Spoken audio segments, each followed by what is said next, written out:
Morning everyone. I'm in the New Forest again.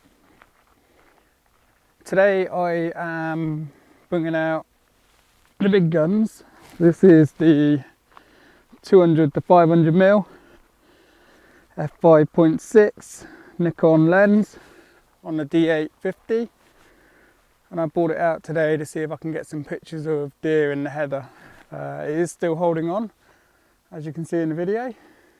Now this Hommy Ridge is one of my favourite places actually, because you can park about 3 cars on the parking area by the road, and that makes it quite limited, so there'll be very few people here and my chances will be quite high to get some wildlife. I don't think anyone's coming here yet, so this will be fresh for me. And yeah, to put things in perspective, Bramshall Telegraph parking is in that direction, probably a little under a mile, but far enough away that maybe people won't cross over here. A lot of people just tend to go into the forest over there, straight line in. Now, the colours are amazing out here. I want to, by the way, I'm not wearing green because of camouflage. I'm wearing green because it was the nearest thing I had, and it's a hoodie. I wouldn't normally be too bothered, but I do go for dull colours when I'm doing wildlife. Not bright yellow or orange, anything like that. But if I get deer, they're going to be a bit blind anyway. Their vision's not particularly very good. There's no wind, which goes in my favour.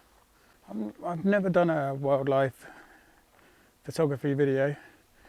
I always find it probably a bit hard to set the camera up, video myself whilst I'm taking the photos and talk you through it, because you kind of want to be a little bit quiet, because one of the senses these animals are going to have is obviously hearing, because it is just so quiet here. You could hear a pin drop. There's the distant noise of the cars going across Roger Penny Way. There's going to be something here though, I'm pretty sure of it. It usually always is. I'm just coming into the wood now. A real strong scent of horse. It could be where they've been rubbing against the trees.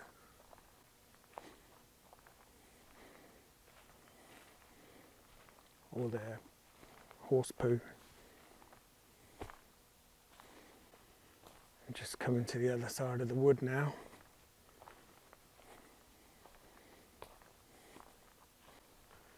I mean, if the deer are settled down, they're below the ferns. I'm just following a little track now through the heather.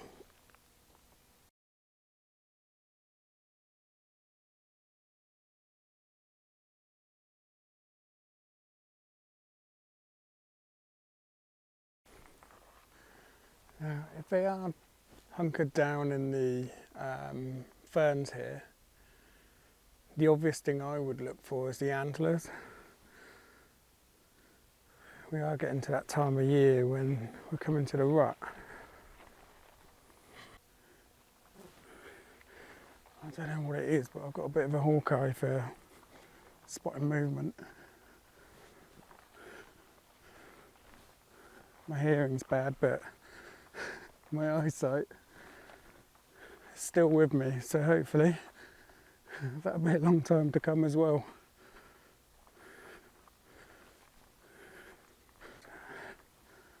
There's certain things I want in a photograph today, but nothing ever goes to plan anyway.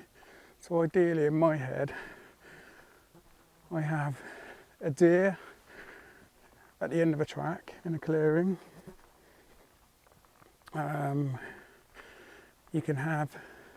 You could be just on the outskirts, well, When I say outskirts, I mean just inside the wood looking out, and you could frame the deer in the lit up area, or you can just have it in amongst the heather. That'd be quite nice as well.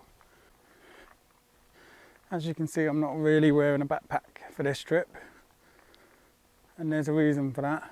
I want to travel light, and I don't want the other things rattling around in the bag while I'm out and about. Right, I'm looking over towards Iworth at the moment. Iworth Woods is to the right there, and I'll be going in there in a bit. At the moment I'm using aperture and automatic ISO, so I can get some of the faster shutter speeds when I'm in the woods. Now you could set it to shutter priority, and that way you can set your shutter speed, and that will just make it easier for the camera to control the rest of the settings there to make sure you maintain that speed. I quite like this pony in the heather here. I might take a few shots of that, because then at least I don't walk away with nothing, and also I get to use the lens.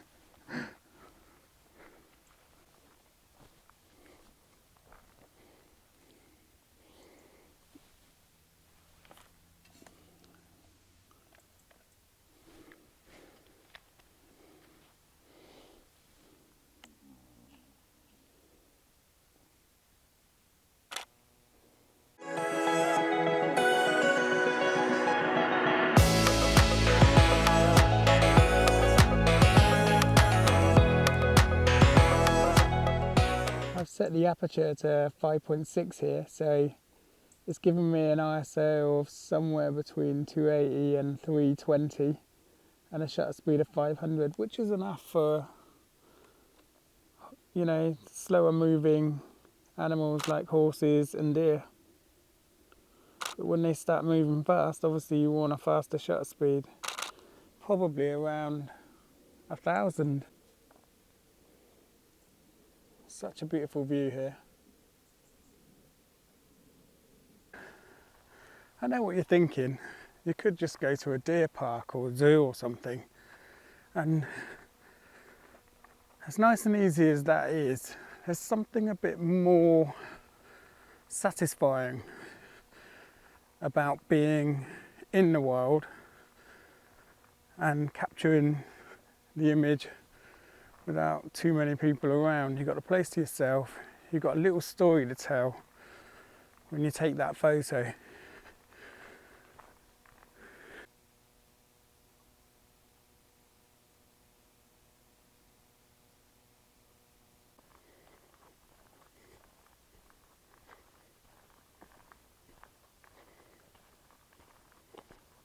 But I must be on the right track now, because if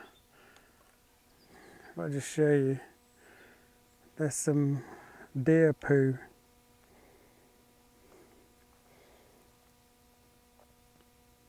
And they are about the size of chocolate raisins, although I let you decide when you taste it if it tastes the same, because I shan't be doing that. My gut is saying go down, so that's where we go. I can see some. I can see some. Oh, dear, it's looking straight back at me.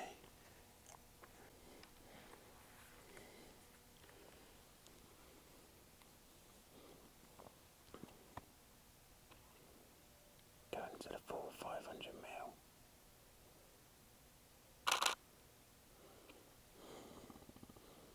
Oh, must have heard the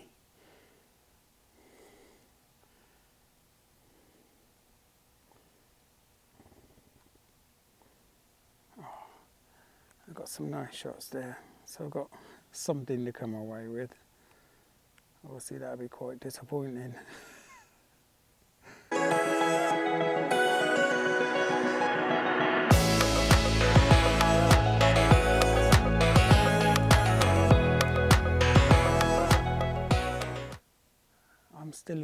forest here, but I'm looking out into a clearing, which is kind of nice because you might be able to use some of the branches around the edge to just frame the deer. And you don't get a lot of time to work with composition when you're taking a picture of animals. You either want a nice clean shot of it, or you want a nice framing around it. And I think it's just adds to the challenge a little bit more when you take a picture and you try to think about framing that animal. Now there are many things you can do here. The obvious one is just to shoot out of a woodland where it's all dark around the edge and frame the deer in the middle. The other one, not so obvious, is to use the ferns around you, position the lens as if it was looking through the ferns, and yeah, you can get a nice little soft green or brown blur in your foreground, because obviously you've got a very shallow depth of field when you're using like F5.6. So yeah, try to think about that when you're out and about. I've not actually tried to see how close at the full 500mm can it be used for macro. I've got a giant bumblebee here, probably about 2.5, 3 meters away from me. And it seems to be focusing quite well. Probably to about 2 meters. Maybe 1.5 meters. So yeah, you could probably get away with using this lens for a bit of macro photography.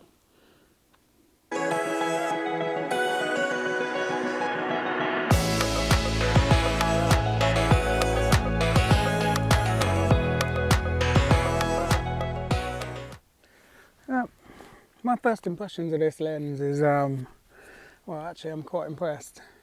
I put it alongside my Sigma f2.8 120 to 300mm lens. Weight is the obvious thing. This is lighter than that lens. And obviously I've got a little bit more reach by another 200mm. So yeah, happy days. And just give you a feel how good that lens is. This lens is, sorry, for zoom. What I might do is I might put it in live view. And I just record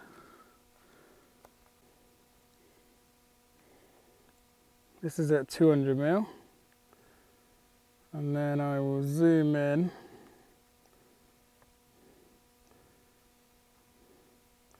to 500mm. Other benefits of this lens is it is a fraction of the price of a prime lens at 500mm. I got this for under £1,000. Now it was second hand, but when I got it, it had the box, everything. It was near new, and it even had a Kenko filter on it. So if you are going second hand, look for that. I was lucky enough to walk into a shop, try this lens out in Salisbury before I actually made the decision to buy it. And I'm glad I did. I went back and bought it. Anyway, let's go and find some more deer. Just come up to an opening. I'm on the way back from Iworth Woods to the little clump up where I was at the start at Hommy Ridge. So just a recap on my settings. I am on aperture priority. I'm on F5.6. I've got the ISO set to automatic. I've got the white balance set to sunlight. I think that's a more natural look for previewing the picture. But the camera's set to RAW, so it won't matter so much when it gets to Lightroom. And Yeah, I'm on continuous shooting, so I can take multiple shots with the press of the trigger once. The lens is set to continuous focus, and I'm using a single point, and I'm just making sure that the eyes are always on that single point. The compensation is also something worth bearing in mind actually. So I set mine to minus 0.7.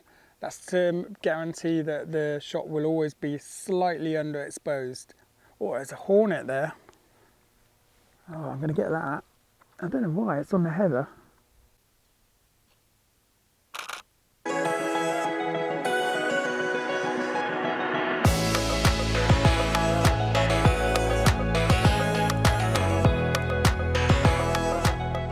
When you're using a zoom lens, try to keep your other eye open, and that way you can keep your eye on the subject all the time. If you lose it in your lens, at least you've still got your eye on it with the other eye.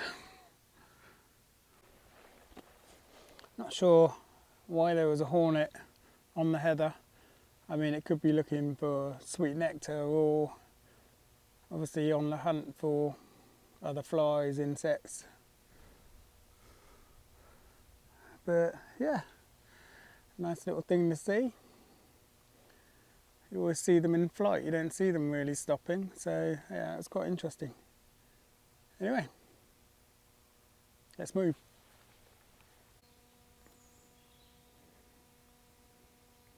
I got two female deer in front of me in a clearing, in fact quite beautifully framed by the fallen tree and all the other oaks that are growing around it, or them. They might be aware that I'm here. They have been looking over in my direction. There's no wind, so they must have heard me. I've taken a few shots of them, so I'll share them with you.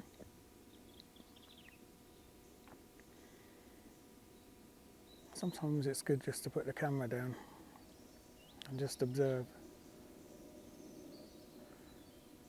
There's no need for me to pursue these animals. I'm quite happy to sit here. I've got good reach on the lens, and I don't want to scare them off. If anything, I'd leave them be and just back off.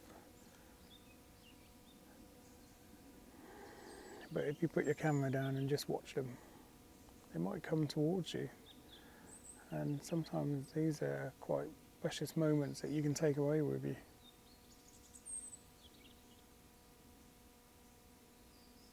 Anyway, I'll catch up with you in a bit.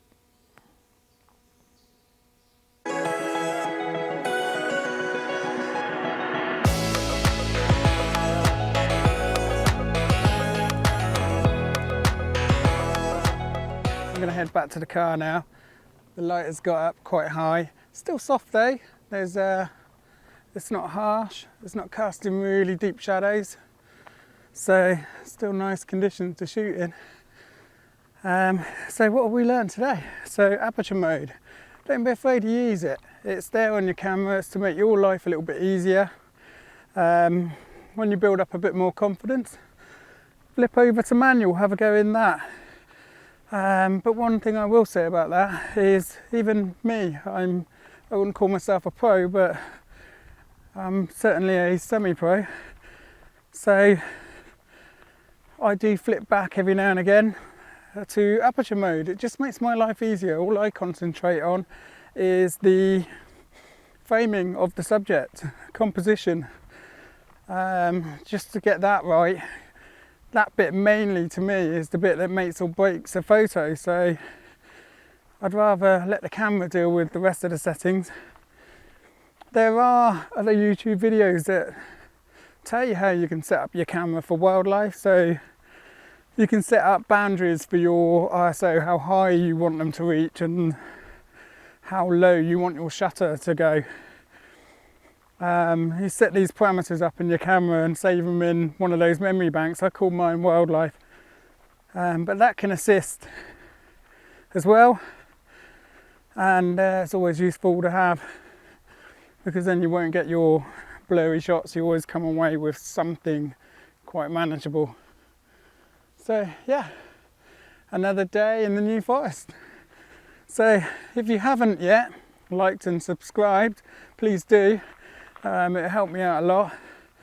And I know some of my videos I do talk a bit, but if I didn't think it was worthwhile, I would edit it out.